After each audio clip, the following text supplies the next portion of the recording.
Hi, my name is Andrew Foreman. This is Disability Connections, a show that helps you make a connection with the disability community. I am really happy. We have a great show for you today. Really happy that my guest, Craig Lewis, is here. Craig Lewis is a certified peer counselor, speaker, author. Did I miss anything? Consultant trainer. He's written a couple books on recovery, and I'm really happy to have him here as our guest. We are having a conversation. We'd love you to take part in the conversation. Please give us a call at 617-703-3290. If you have a block number, *82. Again, my name is Andrew Foreman. Welcome to Disability Connections, and welcome Craig Lewis into the connection. Thank you so much for having me. I'm honored to be here. Yeah, this is great, and it's a subject that the whole recovery and it's really close to my heart. And as I told you before we went on the air, my wife is a licensed mental health counselor, so we have these conversations a lot at the dinner table or whatever. Craig, I wanted to talk about. Craig has written a couple books and he speaks around the country, and we can get to all that in a second. A subject that keeps coming up. You hear about all these. The shootings in Connecticut or Colorado or whatever. Do we as a society deal with mental health the way we should? Well, I'm not sure there's a should or should not when it comes to how we deal with it. What I do know is that... Well, productively maybe. Productively or effectively or right. With compassion and taking an honest look at what is happening in our country and what is happening with people who struggle with different kinds of issues, including mental health struggles. We live in a society where there's an incredible amount of stigma and shame that is put on people who have mental health struggles, for example, and often people aren't able to get the help that they need to be able to live happy, healthy, and satisfying lives. So when people aren't getting the help they need, or they feel forced away from the providers or the people who may provide helpful services, they turn to other methods of coping, and that could include self-medicating or with substances or not doing anything to help themselves or isolating. Forced away by whom?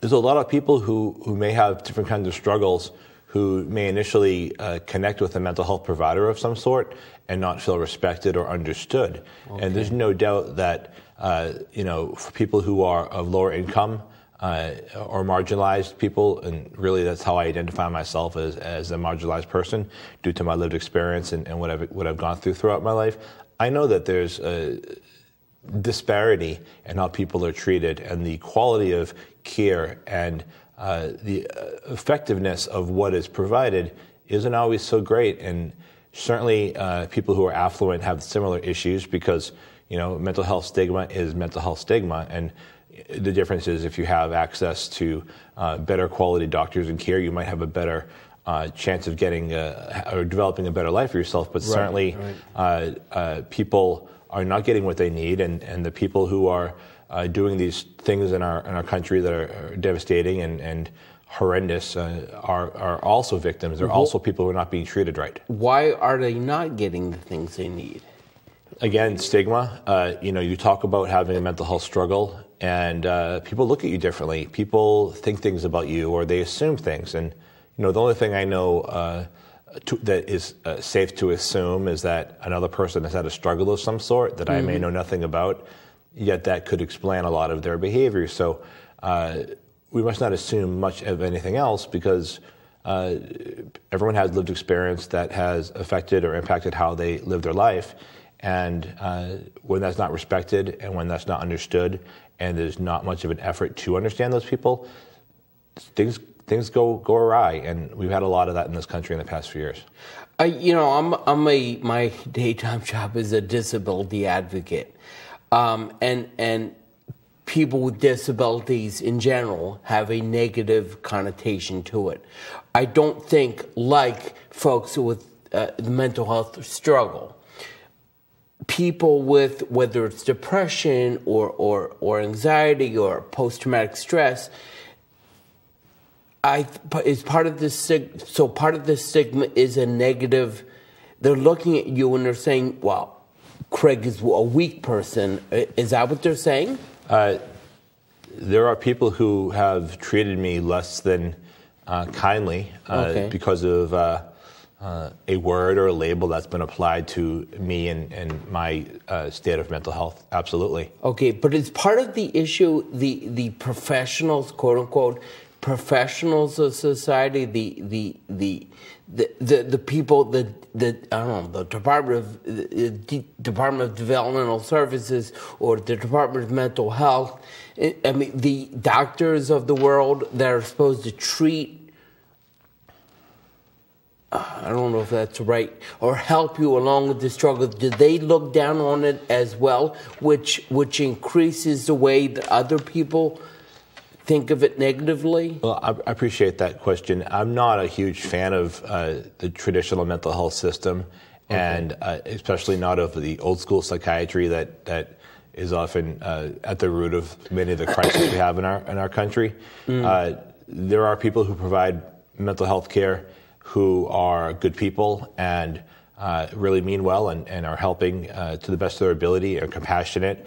And there are people who maybe should retire or consider that they may not be having the impact that is most beneficial to the person.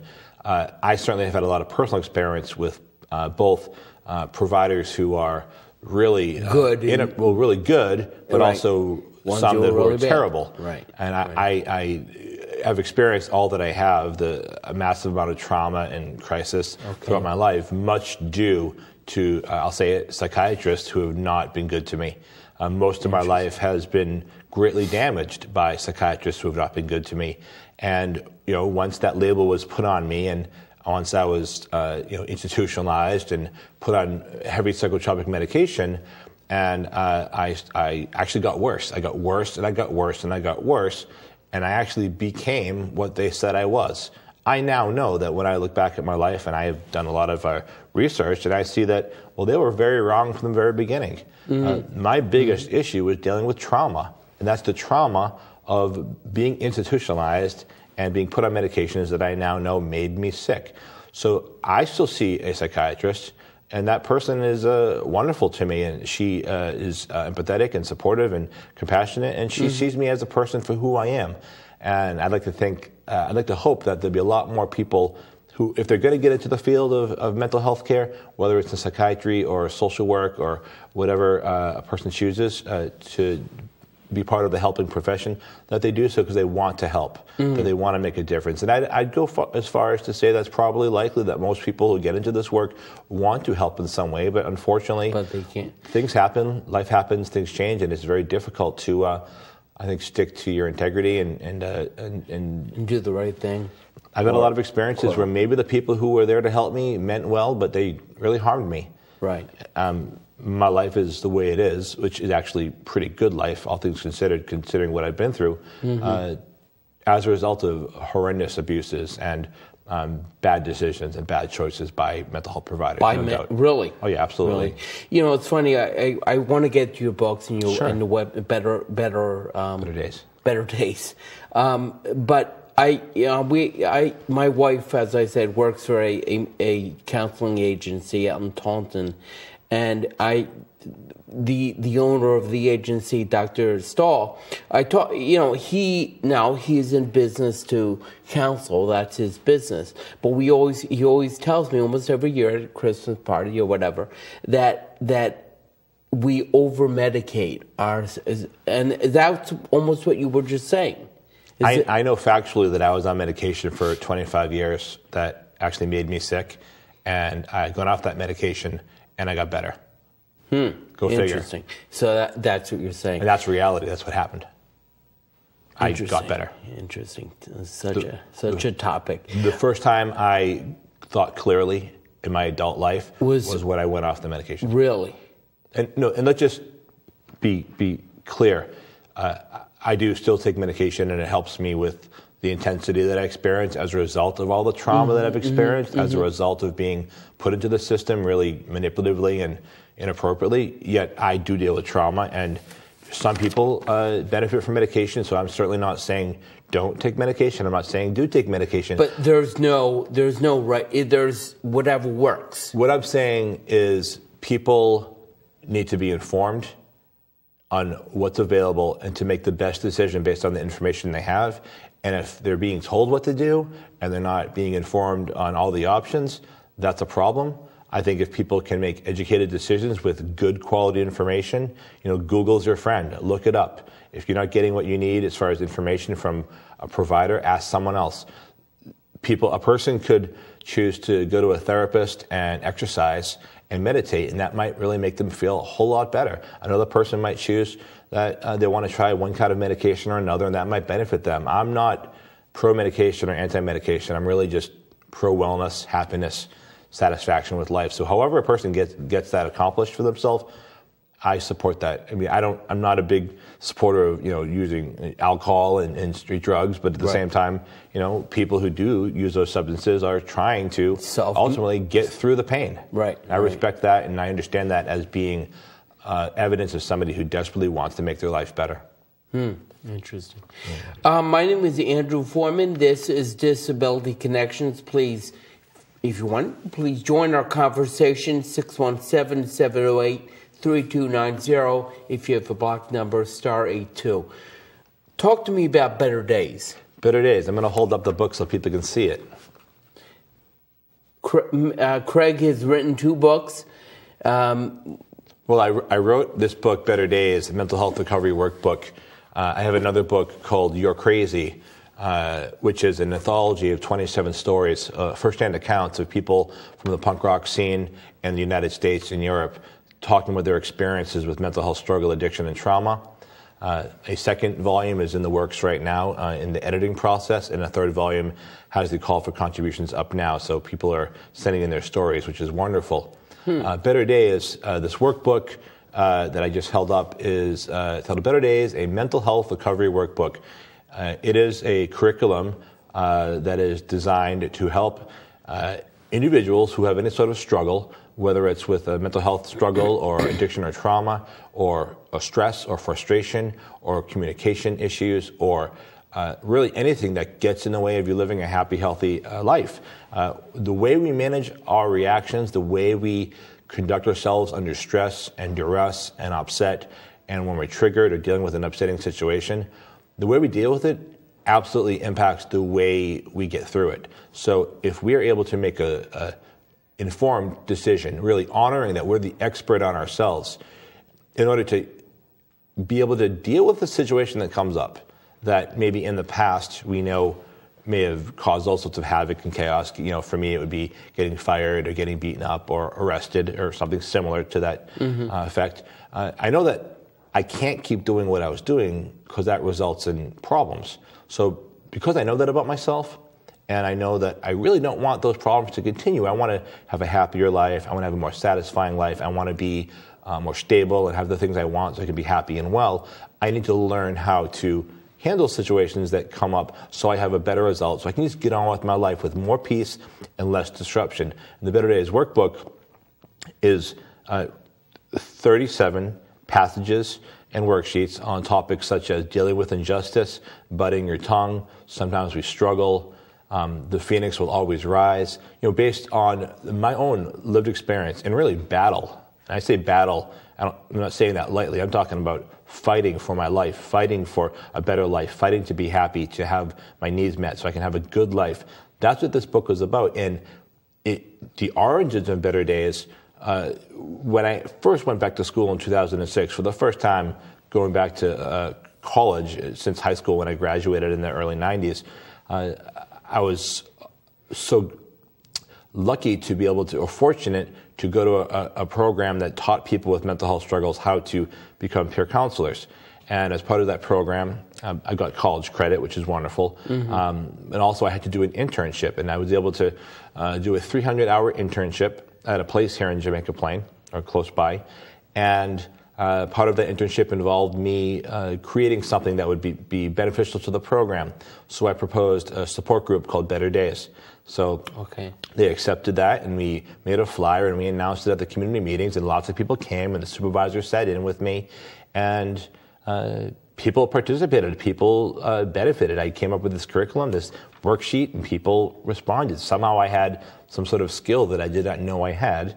I gave the support group, the Better Days group, every once a week for the entire 300 hours I was there. And then each time developing a new worksheet and passage. And then I worked some different jobs in different places, and I volunteered for a while, and I continued to develop these passages and worksheets. And then I stopped doing the groups. I had other things come up, and it sat in my drawer for years. And then I said, you know what? People really benefited from those worksheets and those passages in the support group form. How about I put it into a book form? So I got a wonderful artist, and we laid it out with a wonderful layout on the inside and put it together and edited it, and here it is. And now people all over the world are responding to the work and the workbook and benefiting. I get emails from, everywhere you could imagine. It's amazing. It's changed my life. This is a topic that we could talk about for days, probably. I just have a great interest in this and treating everybody as an equal, opposed to having people with mental health struggles over there, people with other physical disabilities over here, blah blah blah. Give me your contact information and briefly your website. Certainly. Email. I could be contacted at betterdaysrecovery@gmail.com, and my website is www.betterdaysrecovery.com. And if people go to the website, they will be able to learn more about the Better Days workbook. They'll be able to download pages to see if they like it themselves. They can order a copy there if they like, and they can also read several testimonials from people who have obtained copies of the books and what their experiences were with it, which are thankfully all overwhelmingly positive, which makes me feel great. What was the one thing, is there one thing that stands out in your mind, one testimonial, one comment from someone that's read a book or gone to one of the support groups that really stands out in your mind and says, I really made a difference here? A person that I've never met had written to me and written a testimonial on the book's Amazon page and said something to the effect of, when the person got a copy of Better Days and read through it and looked through it, it helped them figure out that whereas life was very complicated and painful and difficult, that they got to look inward and examine their own life and how they want to live and what they want to accomplish. And that person ultimately realized that they had themselves, that they were their biggest, most powerful, actor in their life, in their recovery, and that they realized that they were the ones that could change their life, that they were the experts, that they could absolutely make decisions and make choices to have better results in their lives so they can live a happier, healthier life. And that testimonial is just... really meant... It means so much to me. Yeah. It's wonderful. So what is the one thing, one thing we want to leave viewers with here today, that they remember Craig Lewis? Should they all go to the website and look at the book? What is the one thing you want people to remember you by? I want people to know that we get better, that I've been through a lifetime of chaos, violence, trauma, abuse, sickness, living in substandard housing, being treated with disdain and contempt by many. And often I did not think I would make it through. Yet somehow every day I woke up and I tried again. And what I've come to learn and embrace, as difficult as it is to do so, is that every experience I've had has been necessary. And without every experience, I wouldn't be where I'm at today, and I wouldn't be who I am. And I like me. Right. I have to work hard, right. But I like me. I've learned to embrace my experiences as terrible as some of them may have been and as wonderful, they've all helped me become me, and I'm happy where I'm at. I'm grateful. That's fantastic. That's great. Thank you so much. Well, thank you very much for being here, Craig. I appreciate it. As I said, this is a topic that we just scratch the surface. But, please visit his website. Check out the books. Craig is a great guy. If you see him speaking somewhere, go see him speak. I've never seen you speak before you came to the office once. But very, very hard. I mean, just the connection we're making here it's really great. So thank you very much, Craig. And this has been Disability Connections. My name is Andrew Foreman. Thank you very much for watching. And thank you very much, Andrew. You're welcome. For having me.